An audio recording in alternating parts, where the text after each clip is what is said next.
Então vamos lá, para a gestão de módulo, hoje a gente vai falar sobre PPRA, Programa de Prevenção de Riscos Ambientais, NR9. Tecsegurança, ele tem que conhecer sim do PPRA, é a ferramenta específica para ele trabalhar, é uma ferramenta muito boa, porque tem todos os problemas que a gente tem numa empresa. Vamos lá. Estabelecendo uma obrigatoriedade da elaboração e implantação por parte de todos os empregados e instituições que admitam trabalhadores como empregados. Todas as empresas que sejam regidas pela CLT. O que é que acontece?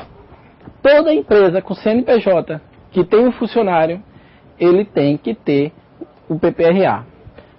Órgãos públicos, a maioria dos órgãos públicos hoje, você sabe que de 5 anos para cá, está estabelecida a lei do funcionário público, do concurso, que todo funcionário público que entra agora, ele é regido pela CLT. Né? Então, com isso, aumentou mais o campo de trabalho para a Tecsegurança do Trabalho. Você hoje vê Tecsegurança no metrô, vê hoje Tecsegurança em prefeituras, secretarias municipais de saúde. Então, Tecsegurança hoje, a profissão, dependendo do grau de risco, dependendo da quantidade de funcionários, está aumentando devido a essa nova lei, que para a gente foi muito bom. Então, por isso que está aparecendo concursos, estudem muito para concursos também, tem vagas para Tecsegurança também aparecendo por aí, são empresas de companhia de elétricas, companhias de saneamento, então todas elas que são regidas pelo CLT, ela tem que ter o PPRA. Do empregador, qual é a responsabilidade dele? É responsável por estabelecer, implementar e assegurar o cumprimento do PPRA como atividade permanente da empresa. Então, o empregador ele tem que confeccionar isso, tem que fazer funcionar o PPRA, tem que cumprir todas as determinações que foram dadas no PPRA e tem que usar como uma ferramenta de trabalho e não uma ferramenta meramente só de inspeção do trabalho. O Ministério do Trabalho pediu PPRA, eu tenho, está ali guardado. Mas você já viu? Não. Num PPRA de um ano para outro não só pode ser simplesmente copiou e colou. Você tem que efetuar todas as atividades, passo a passo, mostrar o que foi melhorado, mostrar o que não conseguiu melhorar, por que não conseguiu melhorar, né? Você tem que informar tudo isso. E a responsabilidade continuando. E do empregado? Né? Do empregador é de informar o trabalhador sobre os riscos ambientais e do meio ambiente dos ambientes possíveis de proteção. O que é que acontece? Meio ambiente, gente, não quer dizer só natureza não, tá? Meio ambiente para o trabalhador, né, os riscos ambientais para o trabalhador são alguns tipos de ruídos, calor, tudo isso é considerado como um risco ambiental. Não é só o risco da floresta pegar fogo, não. O risco ambiental do PPRA que ele fala é de ruído, calor, vibrações, e é o que a gente vai ver aqui dentro da matéria. Definições das responsabilidades continuando. Os colaboradores têm como responsabilidade colaborar e participar na implementação da execução do PPRA. Se o PPRA diz que no setor de produção de embaladoras tem que ter o uso obrigatório do protetor auricular devido ao ruído que é muito extenso, os funcionários têm que cumprir. É uma determinação que está ali dentro, é uma determinação da empresa, porque existe o risco do ruído. Então, se existe o risco do ruído, tem que se cumprir toda a determinação. Seguir as orientações recebidas no treinamento oferecido dentro do PPRA, informar os seus superiores diretos as ocorrências em seu julgamento que possam implicar os riscos de saúde ao trabalhador. Então, tudo aquilo que eu encontrei de risco, eu tenho que informar. Informa através de quem? Da CIPA, dos gestores. Então, eu tenho que ter tudo isso para ter esses dados para informar. Assessor às unidades do estabelecimento da efetiva implementação do PPRA em todos os demais assuntos relacionados com a engenharia e segurança do trabalho e medicina do trabalho também. Então, esse PPRA, ele é voltado em cima de tudo que é feito em cima da medicina e do trabalhador. Né? Tem como finalidade o quê? Promover a saúde e proteger a integridade física do funcionário. Né?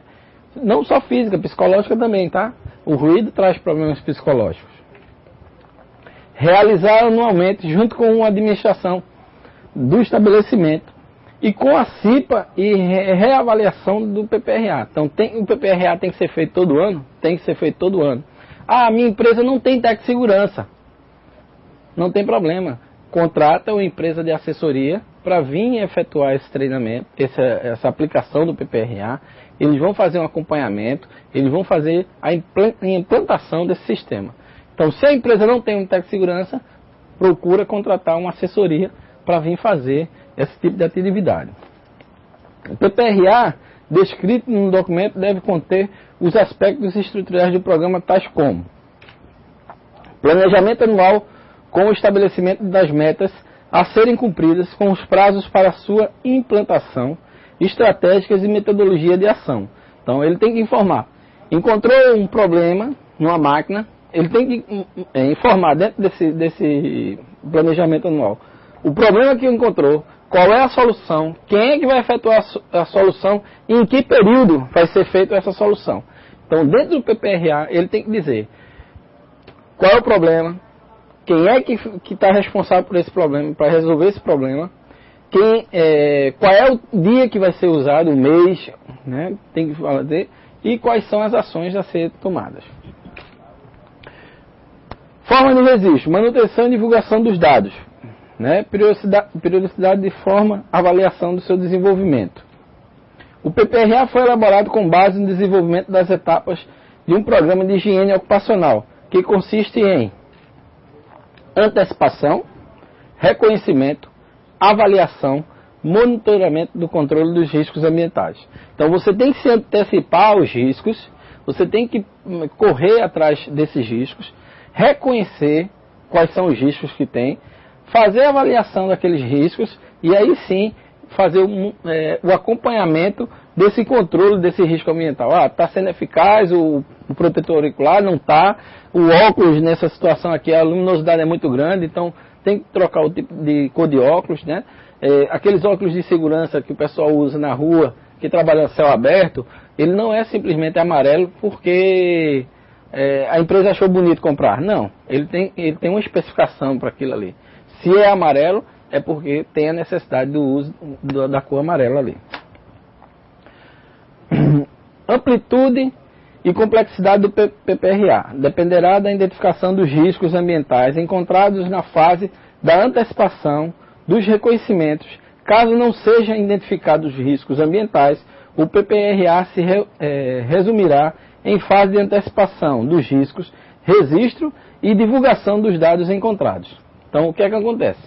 Você tem os problemas, você tem que saber fazer as antecipações. Não tem como fazer, você tem que registrar porque não pode fazer. Né? Não tem um equipamento suficiente, esse equipamento só vai ser utilizado por um período, já está sendo desativado, mas você tem que registrar tudo isso. O PPRA será revisado sempre que é necessário, pelo menos uma vez por ano, com o objetivo de avaliar o seu desenvolvimento e realizar os ajustes necessários. O que é que acontece? Se eu estou efetuando um trabalho, se eu estou fazendo uma atividade, certo? E essa atividade vai paralisar no mês de junho, mas no meu PPRA tem dizendo que ele vai funcionar até dezembro. Eu vou fazer um aditivo informando que aquele equipamento foi desativado, a data do desativamento e o que é que foi feito daquele equipamento. Eu tenho que fazer esse registro anual. Tá? Então tem que incluir lá, tem que mandar uma cópia para o Ministério do Trabalho e incluir dentro do PPRA. Os riscos que propagam a forma de energia onde registrado de forma varia, né? O risco físico, né? Na cor verde. O risco físico ele tem a cor verde. Quais são os riscos físicos? Ruídos, vibrações, radiações, ionizantes e não ionizantes, que são aquelas máquinas de raio-x, certo? São máquinas de Xerox, também são não ionizantes. Frio, calor, pressões anormais e umidade. Quem trabalha com ruído tem que fazer uma avaliação de ruído, né? Então ele está dentro desse grupo verde. O grupo químico a gente coloca como a cor vermelha, né? Grupo 2, poeira, fumos, neblinas, gases, vapores e substâncias compostas de produtos químicos. Então, poeiras, neblinas, fumos. Fumos pode ser aqueles fumos metálicos. O que é um fumo metálico? É aquela fumaçazinha que o soldador está trabalhando e está soltando aquela fumaça. Então aquilo se chama fumos, fumos metálicos.